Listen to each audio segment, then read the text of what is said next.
Hello everybody, एक बार फिर से आपका स्वागत है आपके अपने यूट्यूब चैनल पर जिसका नाम है सक्सेस हरियाणा। तो सबसे पहले तो आपको भाई नव वर्ष की बहुत बहुत शुभकामनाएं। और यही ईश्वर से दुआ है कि इस वर्ष आपकी बेरोजगारी जो है दूर हो जाए। तो आपके लिए बहुत बड़ी गुड न्यूज़ क्या है, जैसे मैंने आपको बहुत पहले ही बताया था बार बार कि नए साल पर आपको हरियाणा पुलिस की भर्ती देखने को मिलेगी पहले वीक में। लेकिन ये पहले दिन ही हो गया है। आज नई साल है 1 तारीख और आज ही फॉर्म निकल गए हैं आपके। ठीक है, एडवर्टाइजमेंट आ गई है, फॉर्म भरे जाएंगे 11 तारीख से। तो यहाँ पे देखो सबसे पहली बात तो, और तो बहुत लंबा चौड़ा आपके पास एडवर्टाइजमेंट इन्होंने भाई पूरा निकाला है। और बहुत सी चीजें ध्यान देने की हैं, पहले की तरह नहीं चलेगा आधा अधूरा काम। तो वीडियो को थोड़ा ध्यान से समझ लेना, बेशक आप इसको 1.5x या 2x पे करके देख लेना, क्योंकि वीडियो हो सकती है लंबी बन जाए, वो कोई दिक्कत नहीं, लेकिन पूरी देख लेना, समझ लेना। क्योंकि अब की बार आपको पता है जो चेयरमैन है वो खुद एडवोकेट है, और अगर आप अपनी गलती से कुछ करोगे तो आपको कुछ नहीं मिलेगा फिर केस वेस में। तो इसलिए केस करने से बचना है, तो वीडियो को ध्यान से देख के समझ के और जो रिक्वायरमेंट है वो पूरी करके जब फॉर्म भरना है। ठीक है जी। देखो सबसे पहले अगर बात करें तो 1 जनवरी को अटैचमेंट आई है, 11 जनवरी से फॉर्म स्टार्ट है और 25 जनवरी को फॉर्म खत्म है। यानी कि 15 दिन का टाइम आपको दिया गया है। पहली बात तो ये 15 दिन का मतलब 15 दिन मान के चलना, लेट लतीफ मत करना, 11 तारीख को ही फॉर्म ठोक देना। कई तो वेट करते हैं भर देंगे फिर लास्ट डेट को, लास्ट डेट बढ़नी चाहिए, होना चाहिए, ये नहीं चलेगा। दूसरी बात, जो पिछली बार केस हुआ था उसको अब की बार मत सोचना कि कुछ मिलेगा। क्या इंपॉर्टेंट डेट में क्या लिखा है कि जो बीसीए, बीसीबी और ईडब्ल्यूएस जो कैंडिडेट हैं इन 3 कैटेगरी के, उनका जो आपका सर्टिफिकेट है वो आपका 1/4/2025 इसके बाद का बना होना चाहिए। यानी कि 1 अप्रैल 2025, क्योंकि हमेशा से होता है जिस फाइनेंशियल ईयर में भर्ती आती है उसी फाइनेंशियल ईयर का सर्टिफिकेट होना चाहिए। जिसने नहीं बनवाया है आज ये अप्लाई कर देना, आज ही बिना देरी किए अप्लाई खुद कर लेना, घर से नहीं दे करना आता तो मैंने वीडियो बनाई हुई है, सर्च कर लेना, ऊपर आई बटन में मिल जाएगी इधर आपको कि कैसे अप्लाई करना होता है। क्लियर। दूसरा, अब आ जाओ ओएससी और डीएससी में। जिनका ओएससी और डीएससी है, तो क्योंकि पहले केवल एससी सर्टिफिकेट होता था, अब ओएससी और डीएससी बना दिया। तो ओएससी और डीएससी जिस दिन आया बन के, यानी कि जिस दिन ये पार्टीशन हुआ, तो इसमें साफ साफ मेंशन है कि ये सर्टिफिकेट ओएससी और डीएससी के 13/11/2024 या इसके बाद का होना चाहिए। यानी कि 12/11/2024 का भी नहीं चलेगा, क्योंकि उससे पहले था ही नहीं। तो 13 नवंबर 2024 या उसके बाद जिसने बनवाया है उसका सर्टिफिकेट चल जाएगा। इसमें फाइनेंशियल ईयर का कोई मैटर नहीं। क्यों? क्योंकि इसमें creamy layer non creamy layer नहीं होता। ईडब्ल्यूएस, बीसीए, बीसीबी इन सब में होता है। पैसे का मामला इसमें है तो इसलिए हर साल अलग होता है। इसमें एक बार बनवा लो चलेगा। तो इस डेट के बाद जिसका बना है उसका चलेगा, नया बनवाने की जरूरत नहीं है। लेकिन अगर किसी के पास इससे पहले का एससी वाला है वो मत लगा देना, वो लगा दिया रिजेक्ट है आपका, ध्यान रखना। अगला ईएसएम सर्टिफिकेट की अगर बात करें या उसकी फैमिली मेंबर की बात करें, ईएसएम नहीं डीएसएम की, तो जो डीएसएम सर्टिफिकेट है वो इशू होना चाहिए या रिन्यू होना चाहिए। यानी कि कब से? 12 जनवरी 2025 के बाद का रिन्यू होना चाहिए। समझ गए? क्यों? 1 साल पुराना मांगते हैं ये। भर्ती कब से शुरू हो रही है? 11 जनवरी से। इसलिए इन्होंने कहा है कि 12 जनवरी 2025 के बाद जिसका रिन्यू हुआ है, इसमें भी फाइनेंशियल ईयर का कोई रोड़ा नहीं कर रहे हैं। ठीक है, इस डेट के बाद का या इस डेट का जिसका है, चाहे नया बनवाया हो चाहे रिन्यू करवाया हो तो चलेगा। अगर इस डेट से एक दिन पहले भी है तो अपना रिन्यू करवा लो आज ही जाके, या नहीं बनवाया तो बनवा लो। ठीक है जी। ये चीज तो हो गई इंपॉर्टेंट डेट्स, ये ही है जहां पे रोड़ा होता है। अब आ जाओ आगे। अब की बार बहुत बढ़िया एक वैकेंसी आई है, जीआरपी, गवर्नमेंट रेलवे पुलिस। पहले नहीं आई थी बहुत सालों से, अब आई है। कुछ वीडियो वगैरह के नोटिस हो बाद में देखेंगे। पहले आ जाओ इसके ऊपर चैप्टर 1। यहाँ पे देखो सबसे पहले बात, 5500 पोस्ट के ऊपर भर्ती है टोटल। वैसे उम्मीद थी कि पुलिस में जो कांस्टेबल है उनकी 1500 वैकेंसी आएगी, लेकिन नहीं आई। अब देखो ये लिंक है भरने का, चलो ये तो जब खुलेगा 11 तारीख से, अभी तो नहीं है। अब आ जाओ यहाँ पे देखो एक चीज स्पेशल लिखी है, the candidate who earlier apply in attach number 14/2024 must apply fresh for attachment. यानी कि जिन्होंने इस भर्ती में जो पिछली वाली भर्ती जो आई थी इलेक्शन के टाइम पे, उस भर्ती में जिसने अप्लाई करा था उनको फॉर्म दोबारा से भरना पड़ेगा। कोई इस बैम में मत रहना, मैंने भर रखा है, दोबारा भरना पड़ेगा फ्रेश। और बहुत इंस्ट्रक्शन दी गई है अब की बार, उन्हीं के ऊपर चलेगा सिस्टम। कैटेगरी नंबर 1, 4500 पोस्ट तो निकालिए जी, मेल कांस्टेबल जनरल ड्यूटी, जो अभी पासिंग आउट परेड हुई थी वही सेम 4500 पोस्ट। ये अलग अलग कैटेगरी दिखाई गई है, देख लेना। नॉन ईएसएम तो ये रहेंगी, नॉन ईएसएम और ईएसपी, यानी कि इसमें ना फौजी ना ईएसपी है, उसके लिए नीचे दे रखी अलग से। जर्नल की DSC, OSC, BCA, BCB, EWS. और ये है ईएसएम कोटे की, ESM general, DSM, DSC, OSC, BCA और बीसीबी। ठीक है जी, तो ये तो बात हो गई कांस्टेबल उसकी। अब आ जाओ 600 पोस्ट है फीमेल कांस्टेबल के लिए, ऐसे इसमें है। ये सबसे इंपॉर्टेंट देखो, 400 post of male constable government railway police, जो रेलवे स्टेशन के ऊपर पुलिस फोर्स होती है, ठीक है, जिसको हम बोलते हैं जीआरपी। एक होती है आरपीएफ, रेलवे प्रोटेक्शन फोर्स, वो होती है अलग सेंट्रल गवर्नमेंट की। एक होता है गवर्नमेंट रेलवे पुलिस, ये जीआरपी के थाने होते हैं अलग से। राजकीय रेलवे पुलिस, अलग अलग चीजें हैं, तो ध्यान रखना। इसकी अलग से स्पेशल वैकेंसी आई है, ये वाली अच्छी पोस्ट है। ठीक है। और ड्यूटी के मामले में अगर बात करें तो यहाँ पे जो वर्कलोड कम है, ऊपर वाली में वर्कलोड ज्यादा है। क्वालिफिकेशन सेम है, +2 होनी चाहिए, 10वीं में हिंदी या संस्कृत कोई से एक सब्जेक्ट हो, कोई अलग हायर एजुकेशन का नंबर नहीं दिया जाएगा। सैलरी पे स्केल 21,700 ही होता है, ठीक है जी, सेम सैलरी सबकी सेम है। 18 से 25 साल की उम्र होनी चाहिए। All CET group C qualify candidate, कब होनी चाहिए ये उम्र? 1/1/2026 को, यानी कि ये डेडलाइन है इस डेट को, जिसकी 18 से 25 साल के बीच में उम्र है। ये जनरल के लिए होती है, और जो रिजर्व कैटेगरी उनको छूट है वो अलग मैटर है, वो आगे पता चलेगा। नॉर्मल एज ही है, अदर स्टेट वालों के लिए भी यही है। अब आ जाओ यहाँ पे नोट 2, जिन्होंने पहले अप्लाई करा था 2024 वाले में, इलेक्शन टाइम पे जो आई थी, तो उसमें भी उनको फ्रेश अप्लाई करना है। लेकिन उनके लिए, जिन्होंने उस टाइम अप्लाई किया था, उनके लिए छूट दी गई है। क्या? उनकी एज काउंट होगी 1/9/2024 को, लेकिन फॉर्म नया भरना पड़ेगा, ये ध्यान रखना बात भाई। क्योंकि मेरे से कई बार मैसेज आ चुका था, अभी 4-5 दिन पहले भी एक भाई ने पूछा था, किसी चीज ने पहले भर दिया, उसको मैंने कहा था भाई देखो वो तो अटैचमेंट आने के बाद पता चलेगा। तो अटैचमेंट में लिखा है जिसने पहले भरा उसकी एज इस डेट से काउंट होगी। जिन्होंने उस टाइम नहीं भरा, चाहे गलती हो चाहे कुछ भी लगा लो, उनकी एज 1/1/2026 के अकॉर्डिंग होगी। ठीक है जी, तो ये चीज ध्यान रख लेना। आ जाओ आगे। एक्स सर्विसमैन के लिए सेम एज है, क्या कि उनकी जो सर्विस, जो डिस्चार्ज जब वो आते हैं, तो उसमें 4 साल तक का टाइम होता है उनका, तो वो आपका फर्स्ट डे ऑफ मंथ 1/1/2026 में वो पूरा जो 4 साल का टाइम है वो पूरा नहीं होना चाहिए। अगर पूरा हो गया तो आपको छूट नहीं मिलेगी। लेकिन अगर किसी फौजी ने पहले भर्ती वाली जो आई थी उसमें पार्टिसिपेट करा था 2024 में, 11 वाली में, 14 वाली में, तो फिर उसकी एज भी 4 साल जो काउंट होंगे वो इसी डेट के होंगे, 1/9/2024 के। क्लियर? पूरा बहुत डिटेल से बता रहा हूं, आपको कहीं ढूंढने की जरूरत नहीं पड़ेगी।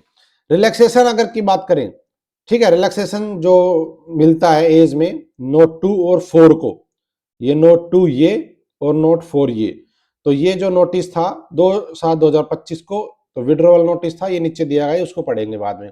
लेकिन नोट 6 में क्या लिखा है? The relaxation is upper age limit 5 year for shall be given age by government instruction based on time belong SC और बीसी और ईडब्ल्यूएस। इनको 5 साल की छूट का जो सिस्टम है वो चलेगा।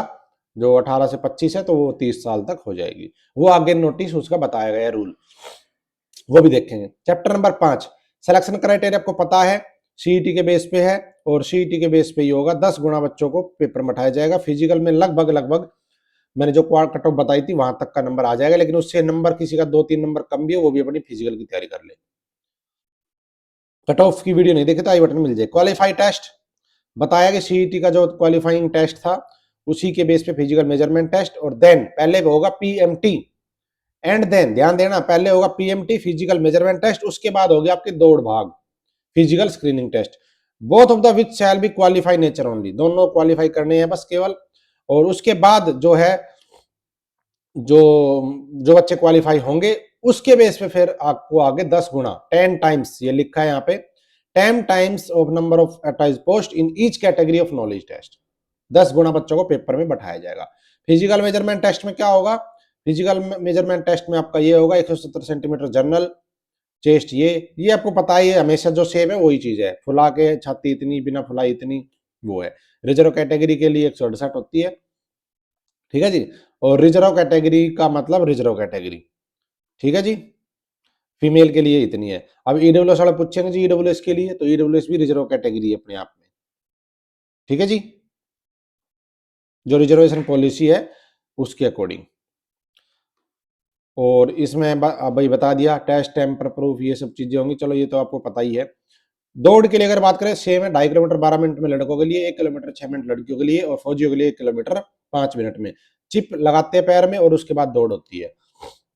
ये बता दूं, पेपर आपका 97% यानी 97 नंबर का होगा, ये आपको पता है, पहले नोटिस आ चुका है। उसमें आपका हिंदी और इंग्लिश मीडियम रहेगा। और फिर जनरल के लिए 50% नंबर मिनिमम लेने ही लेने हैं। और रिजर्व कैटेगरी जो ओरिजेंटल हो चाहे वर्टिकल हो, उनको 40% नंबर लेने पड़ते हैं पेपर में, ठीक है जी। और एनसीसी के 3 नंबर, अगर किसी के पास एनसीसी है तो ए बी सी लेवल के 1 2 3 नंबर होते हैं कांस्टेबल के लिए, ठीक है जी। अभी कांस्टेबल के लिए लिखा है। नॉलेज टेस्ट 97 नंबर में क्या क्या आएगा आपको पता ही है। उसमें साफ साफ लिखा है कि भाई सब कुछ होगा उसमें, ठीक है। लेकिन उसमें 97 नंबर में 10% तो आएगा आपका कंप्यूटर का, और 20% आएगा आपका हरियाणा जीके का। बाकी जो चीज बची 70% जो बचा वो सिलेबस आपका मिक्स रहेगा, जनरल उसमें कोई फिक्स नहीं कितना क्या आएगा, जैसे हमेशा से हुआ है। पैटर्न बता दिया, +2 लेवल का पैटर्न वो रहेगा लेवल एग्जाम का, और ओएमआर बेस्ड हिंदी और इंग्लिश मीडियम में पेपर होगा। और इसमें 5वां घोड़ा नहीं भरोगे तो 0.975 नंबर आपके कटेंगे, वैसे कोई नेगेटिव मार्किंग नहीं है, ठीक है। लेकिन सिर्फ 5वां घोड़ा नहीं भरोगे तो नेगेटिव मार्किंग है, ओके जी। अब है जी आगे, देखो रिजर्वेशन के बारे में बता दिया, DSC OSC BCA non creamy layer वगैरह वो सारी चीजें रहेंगी, ठीक है जी। ध्यान से भरना सभी चीजें, बाद में कोई चेंज करने का करेक्शन पोर्टल कुछ नहीं खुलेगा। बीसीए बीसीबी के बारे में बता दिया, ये पॉलिसी है फैमिली आईडी वाला सिस्टम। अब की बार वो जो लाइन है फैमिली आईडी वाली वो यहाँ से हटा दी गई है, और अपना जो सर्टिफिकेट है नया बनवा लेना, नहीं बना तो आज ही अप्लाई कर दो, ठीक है। अगर कोई भाई ये सोचता हो कि मैं तो बाद में कर लूंगा, तो वो फिर सर्वर नहीं चलेगा, ध्यान रखना आज ही अप्लाई कर दो वीडियो देखते ही। ओबीसी का सर्टिफिकेट नहीं चलेगा, बीसीए बीसीबी का बनवाना है। पंचायती राज इलेक्शन में जो हुआ था वो भी काउंट नहीं होगा, ठीक है। पंचायती राज इलेक्शन के लिए भी सर्टिफिकेट होता है, वो मत लगा देना, नया बनवा लेना आपका जॉब और एडमिशन के लिए जो बनता है वो वाला, ठीक है जी। आगे परफॉर्मा भी दिया है। ईडब्ल्यूएस के लिए बताया गया है सर्टिफिकेट है वो 1/4/2025 के बाद का ही होना चाहिए, ये तो मैंने आपको बता ही दिया पहले ही। सेंट्रल गवर्नमेंट वाला ईडब्ल्यूएस नहीं लगेगा, लगा दिया तो आपकी गलती है फिर। डीएससी के लिए बता दिया 13/11/2024 के बाद का बना होना चाहिए। हर साल नया नहीं बनता डीएससी यूएससी का, एक बार बनवा लिया वही चलेगा। लेकिन एससी वाला मत लगा देना गलती से। एक्स सर्विसमैन के लिए बता दिया, इनका जो बेनिफिट है वो ये पॉलिसी आई थी एक, क्या, एक तो आई थी 9 मार्च 2022 को, एक आई थी 13/4/2022 को। इस पॉलिसी के अकॉर्डिंग एक्स सर्विसमैन को बेनिफिट दिया जाएगा। उनको बता रखा है फैमिली मेंबर वगैरह उनके 12/1/2025 को जो रिन्यू उसके बाद का होना चाहिए। अगर उससे पहले का रिन्यू है तो नहीं चलेगा, नया बनवाना तो इसके बाद का आपका बनवाना हो चाहिए। फ्रीडम फाइटर के लिए बता दिया 2024-2022 में पॉलिसी आई थी, इस डेट को वो चलेगी। ये सारी पॉलिसी आगे दे रखी है। होम डॉक्यूमेंट बताया जनरल के लिए क्या क्या डॉक्यूमेंट चाहिए, ये बता दिया। स्कैन कॉपी 10वीं की, लेटेस्ट फोटो, साइन, और आपका आधार कार्ड, और एक अंडरटेकिंग। ये ध्यान रखना अंडरटेकिंग एनेक्सर वी है, एनेक्सर 5 मतलब। ये मैं आपको दिखा दूंगा और अपने टेलीग्राम पे शेयर कर दूंगा। टेलीग्राम पे नहीं जुड़े, डिस्क्रिप्शन में लिंक है, जुड़ जाना। वहां पे मैं शेयर करूंगा, उसको भर के अपलोड जरूर करना, ध्यान रखना ये गलती मत कर देना। एनेक्सर 5 ये सबको अपलोड करना है। डीएससी में भी सेम है, बस 2 3 चीजें, रेजिडेंस मांगेंगे आपसे, डीएससी सर्टिफिकेट मांगेंगे, और अंडरटेकिंग है सबका, ये वाला देना ही देना है। ऐसे ही बीसीए बीसीबी सब में ही एक्स सर्विसमैन में डिस्चार्ज उसकी जो होती है बुक वो चाहिएगी अलग से, और बाकी सारी चीजें जो सबके लिए है। ऐसे ही उनके बच्चों के लिए डीएसएम का सर्टिफिकेट, और जो इसमें बताया है वैलिड डॉक्यूमेंट डिस्चार्ज बुक जो फादर है उनके उसकी, ठीक है जी। ऐसे है। फ्रीडम फाइटर के लिए भी सब कुछ सेम है, बस एक उनका सर्टिफिकेट होता है वो आपको अलग से देना है। आ जाओ आगे, ये इंस्ट्रक्शन है फॉर्म भरने की, ये मैं फॉर्म भर के आपको दिखा दूंगा तो आप देख लेना। बाकी इसमें बस यही है, उन्हें ध्यान से भरना, ये सब चीजें वो आप केयरफुली भरना ध्यान से। फॉर्म निकलेगा जब भर देंगे। अभी आप पढ़ लो, और आपकी जो डॉक्यूमेंट्स की रिक्वायरमेंट है उनकी पूरी करो अब 10 दिन आप। और ये बताया है ओएमआर शीट के बारे में, ये आपको पता है स्क्रैच नहीं करना, वो सब नहीं करना है, ये सब चीजें आपको ऑलरेडी पता होना चाहिए क्योंकि आपने काफ़ी पेपर दे दिए हैं। जो नया कैंडिडेट है वो ध्यान से देख लेना।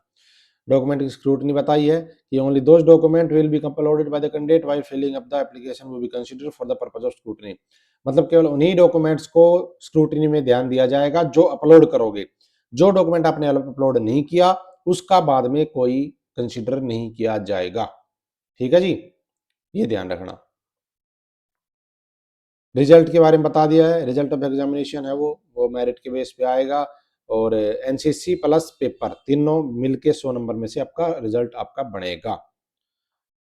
ओके जी, फाइनल रिजल्ट के बारे में बता दिया है यहाँ पे कि सेम कैंडिडेट होते हैं तो उनकी कैसे, वो आपको पता है कि अगर सेम कैंडिडेट, देखो यहाँ पे क्या है, in case of more candidate 2 और more of same aggregate score the order of merit will be determined by the higher score achieve in the knowledge test. मतलब अगर मान लो किसी बंदे के 60 नंबर बने और 60 पे कट ऑफ लग गई, तो जिस और उस 60 नंबर पे मान लो 3 बंदे हैं तो उसको पहले लिया जाएगा जिसका नॉलेज, यानी कि पेपर में जिसके नंबर ज्यादा है, क्योंकि हो सकता है एक बंदा एनसीसी के ले रहा हो 3 नंबर 1 नंबर ले रहा हो, तो जिसके पेपर में ज्यादा आया वो लिए जाएंगे। हो सकता है उन 3 में से 2 के नंबर बराबर हो पेपर में, तो अगर 2 के नंबर पेपर में बराबर है तो फिर देखो यहाँ पे अगला लिखा है ये कि अगर पेपर में भी नंबर बराबर है तो the order of merit shall be guided the age of candidate. फिर उनकी एज देखी जाएगी, जिसकी एज ज्यादा है उसको पहले लिया जाएगा।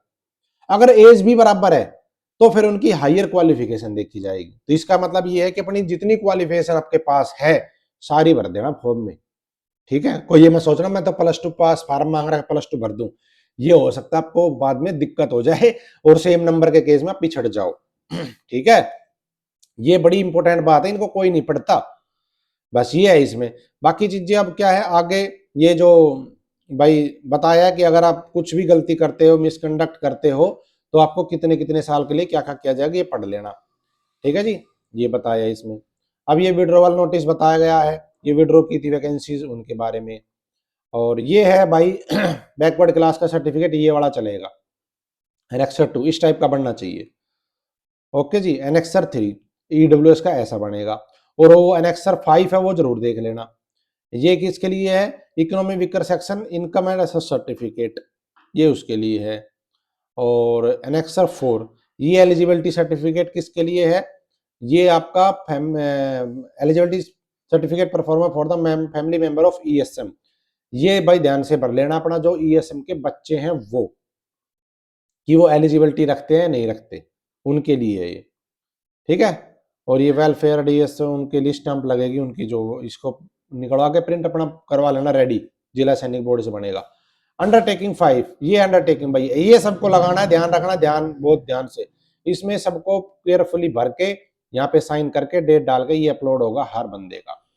ठीक है, अगर ट्विंस है उनके लिए ये दे रखा है, और बाकी आगे एनेक्सर है सारे, ये फिर पॉलिसी जितने भी आज तक इंस्ट्रक्शन ऊपर जिक्र की उन सब पॉलिसीज का यहाँ पे बताया गया है। ठीक है जी, एज रिलैक्सेशन वगैरह जो मिलता है वो बता दिया, ये एससी को इतना, ईडब्ल्यूएस को, एससी को इतना है, बैकवर्ड क्लास को इतना है। यहाँ पे ईडब्ल्यूएस का जिक्र नहीं है भाई, मेरे हिसाब से तो नहीं है, नहीं है। देख लेता हूँ बाकी में एक बार पूरा, नहीं। देखो भाई ईडब्ल्यूएस के लिए रिलैक्सेशन एज में नहीं है, ये साफ साफ यहाँ पे लिख रहा है, ये रहा। शेड्यूल कास्ट को 5 साल, बैकवर्ड क्लास को 5 साल, ऊपर तो लिखा था रिजर्व कैटेगरी, लेकिन मैंने आपको बताया था कि ये आगे मैं आपको बताऊंगा, तो ये देख लो यहाँ पे रिजर्व कैटेगरी के लिए रिलैक्सेशन नहीं दिया गया है, जो सॉरी इसके ईडब्ल्यूएस के लिए पहले भी नहीं मिलता था, आपने ध्यान दिया तो पिछली भर्तियों में भी रोड़ा हुआ था इस चीज पे। अब वो भाई क्यों नहीं है, शायद वो आर्थिक आधार पे इसलिए नहीं है भाई, पता नहीं क्यों नहीं दे रखा। ठीक है, तो ये चीज है, बस आगे तो बहुत कुछ है पढ़ते रहना। तो ये थी भाई वीडियो अपनी, मैंने बहुत डिटेल से आपको समझा दिया पूरा मैटर। और सबसे मेन बात ये है कि आप अपनी सर्टिफिकेट बनवा लो, आपकी BCA BCB DSC OSC EWS नहीं बनी है तो अप्लाई कर दो। ठीक है, धन्यवाद, लाइक शेयर सब्सक्राइब जरूर कर देना, आगे कोई अपडेट आएगी तो मैं आपको शेयर करूंगा। और अपना जिला सैनिक बोर्ड से जिनका बनना है वो बनवा लेना। Thank you.